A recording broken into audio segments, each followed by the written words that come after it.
ഞാൻ എന്താണ് ഈ വോട്ട് ചോരുടെ കാര്യം വീണ്ടും വീണ്ടും പറഞ്ഞെന്നറിയാവോ? പലയിടത്തും കാലങ്ങളായിട്ട് ഇടതുപക്ഷത്തിൻ്റെ ആളുകളും അല്ലേ, ഇവിടെ ഒന്നുമില്ല അങ്ങനെ, പക്ഷെ പല വാർഡുകളിലും ഇപ്പോൾ ഒരാൾ കാണും കുട്ടപ്പൻ ആരാണെന്ന് ആർക്കും അറിഞ്ഞുകൂടാ. പക്ഷെ കുട്ടപ്പൻ എല്ലാ 5 വർഷവും കോർപ്പറേഷൻ ഇലക്ഷന് വോട്ട് ചെയ്യാൻ വരും. അങ്ങനത്തെ കുട്ടപ്പന്മാർ ഇപ്രാവശ്യം വോട്ട് ചെയ്യാൻ വന്നാൽ അവരുടെ കാര്യം ബാക്കി ഇലക്ഷൻ കമ്മീഷൻ നോക്കിക്കോളും. ഇതൊരു സൂചന കൂടിയാണ്. അങ്ങനെ ആരെങ്കിലും 5 വർഷത്തിലൊരിക്കൽ ഇടയ്ക്ക് വന്ന് CPM-ന് വോട്ട് ചെയ്യുന്ന പോലെ ഇത്തവണ തിരുവനന്തപുരത്ത് ഏതെങ്കിലും വോട്ടർ കേന്ദ്രത്തിൽ വോട്ട് ചെയ്യാൻ വന്നാൽ പിന്നെ നിങ്ങൾ കിടക്കുന്നത് ജയിലിലായിരിക്കും.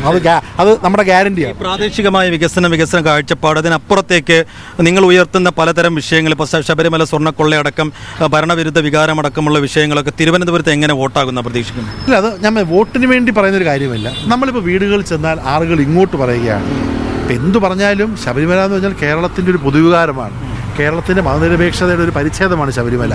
ആ വീടുകളിൽ ചെല്ലുമ്പോൾ ആളുകൾ ഇങ്ങോട്ട് വന്ന് പറയുകയാണ്, ആ കള്ളന്മാർക്ക് എങ്ങനെ വോട്ട് കൊടുക്കാൻ പറ്റും ശബരി എന്നുള്ളത് സത്യമാണ്. ശബരിമല വിഷയം ജനങ്ങളുടെ മനസ്സിൽ ഡിസ്കസ് ചെയ്യുന്നുണ്ട്. അതുപോലെ തന്നെ CPM-ഉം BJP-യും തമ്മിലുള്ള ചില അഡ്ജസ്റ്റ്മെൻറ്റുകൾ ചർച്ച ചെയ്യപ്പെടുന്നുണ്ട്. തിരുവനന്തപുരത്ത് വികസനമില്ലായ്മ ചർച്ച ചെയ്യപ്പെടുന്നുണ്ട്. മുൻ കോർപ്പറേഷൻ കൗൺസിലിൻ്റെ പെർഫോമൻസ് ചർച്ച ചെയ്യപ്പെടുന്നുണ്ട്. അതൊക്കെ ചർച്ച ചെയ്യപ്പെട്ടിട്ട് ജനങ്ങൾ ഉചിതമായിട്ടുള്ള തീരുമാനമെടുക്കും. അതൊക്കെ തന്നെയാണ് നമുക്ക് ഏറ്റവും വലിയ ഒരു മോട്ടിവേഷൻ ഫോഴ്സായിട്ട് നമുക്കുള്ളത്. പക്ഷെ അത് മാത്രം മതിയോ? ഇടത് കോട്ടയാണ്, അത് പൊളിച്ച് അവിടെ ഭരണത്തിലേറണമെങ്കിൽ കോൺഗ്രസിന് അത്ര എളുപ്പമായിരിക്കും. ഇടത് കോട്ട എന്ന് പറയുന്ന കാര്യം ഞാൻ പറയട്ടെ. ഞാൻ എന്താണ് ഈ വോട്ട് ചോരുടെ കാര്യം വീണ്ടും വീണ്ടും പറഞ്ഞെന്നറിയാവോ?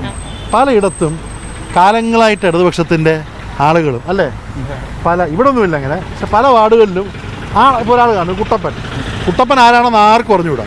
പക്ഷെ കുട്ടപ്പൻ എല്ലാ 5 വർഷവും കോർപ്പറേഷൻ ഇലക്ഷന് വോട്ട് ചെയ്യാൻ വരും. അങ്ങനത്തെ കുട്ടപ്പന്മാർ ഇപ്രാവശ്യം വോട്ട് ചെയ്യാൻ വന്നാൽ അവരുടെ കാര്യം ബാക്കി ഇലക്ഷൻ കമ്മീഷൻ നോക്കിക്കോളും. ഇതൊരു സൂചന കൂടിയാണ്.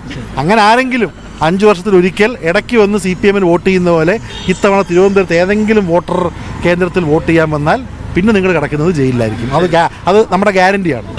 പ്രചാരണം നമ്മളെല്ലായിടത്തും കയറുന്നുണ്ട്, എല്ലാ വീടുകളും കയറുന്നുണ്ട്. ഒരു വീട് നമ്മൾ വിടുന്നില്ല.